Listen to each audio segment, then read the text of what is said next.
Hi there, welcome to another vlog with me, Neil the Grumpy Old Gamer, and welcome to 2014. It's been a while. I hope you had a very happy Christmas and a happy New Year as well. So let's kick this off with the first vlog of 2014. A lot of things to discuss, a lot of things happened. We're going to discuss, first of all, obviously the roster changes that went on, some before UMG in Philadelphia, and then plenty afterwards. In fact, the ones that have happened afterwards have just been an absolute merry-go-round of changes.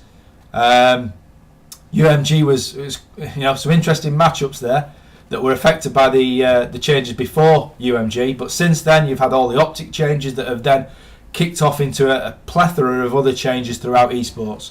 I'm not going to go into too much detail. A lot of articles have been written on it, a lot of vlogs have been done on it, and a lot of time spent discussing it on Twitter, so we all know what's going on.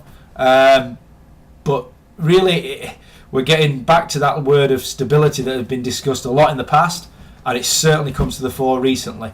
What's come alongside that is a lot of discussions on Twitter I've seen, especially from team managers and organisations, and people within the community discussing maybe a governing body. I think it's a great idea. I really think it's a really good idea to have a body overseeing the whole of potentially COD esports. However, to get that into operation would be hugely difficult. You've had too many people that would need to be represented on a governing body like that would then maybe have other ideas to put into place that other people within esports would not potentially agree with. And you can talk about a voting system or something like that. Unfortunately, it would be incredibly difficult to maintain and run. So I think the best thing we can say about that is it's an incredibly good idea, and I think it will bring that keyword stability.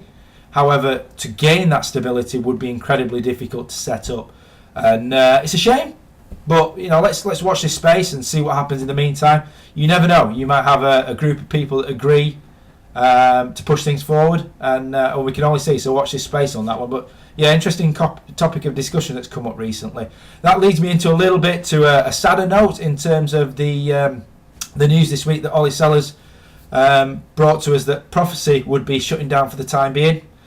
Recently had the chance to speak with Ollie about the potential return of Prophecy, and he was really enthusiastic about that, but it appears as though from his recent message on Facebook that I read that he feels he couldn't bring Prophecy back as a strong enough unit to then do the Prophecy name justice, and that's probably because of a lot of the changes with players specifically in the UK and in Europe, and obviously he felt that he wanted to bring that back as a long-term venture, and that he couldn't do that at this present moment in time.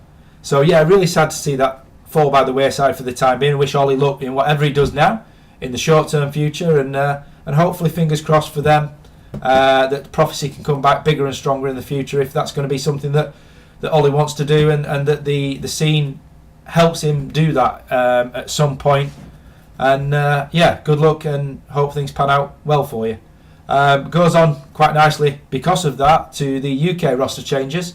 Obviously, we had Madcat leave Epsilon recently and leave and join TCM, which then meant that Flux had to move on, which was interesting. It created a little bit of a stir within the UK and European scene, which led on to the next announcement after that was Tommy leaving Vitality and coming back to wanting to join a UK-based team, and lo and behold, obviously with Shane leaving Epsilon and Madcat leaving, you had two spaces which Tommy and Flux filled, which I think gives them a real strong look now. I've been watching a few of their scrims, looking really strong. But the good thing for the European scene is that now you've got what appears to be a real good core of strong teams. You've got the whole Infused lineup changing again, so it'll be interesting to see how they go. But with the likes of Aware winning the Pro League, SK doing well, TCM, Epsilon, Orbit having a good run in UMG. Shame they couldn't go further, but they seem to have a good run out there. So there's a real good strong core there now, and really that then again links me really nicely. Some good links today onto COD Champs qualifiers. Obviously, COD Champs was announced last week, and we've got the UK, or I think it's the UK qualifiers, end of February, beginning of March. And this real good core, strong core that we're getting now of UK or European teams, I'm really hoping will give us a real strong presence at COD Champs, and maybe give us that chance of a European team pushing all the way. We've had European teams do well at Gfinity, Okay, you know, COD Champs is over in America. It gives them the home advantage maybe a little bit. But fingers crossed. There's some good teams being created now. Hopefully that's where stability comes into the frame again, and these teams stick with it and carry on progressing, and hopefully that'll bode them well for the COD Champs. So good luck to everybody on that. Again, good link again leads us into something I'm doing at the minute in association with Gfinity. I'm doing some team profiles of the European teams as a preview and a build up to COD Champ qualifiers. We're looking at the teams, the individual players, and then an overview of the whole team with maybe a team manager or coach.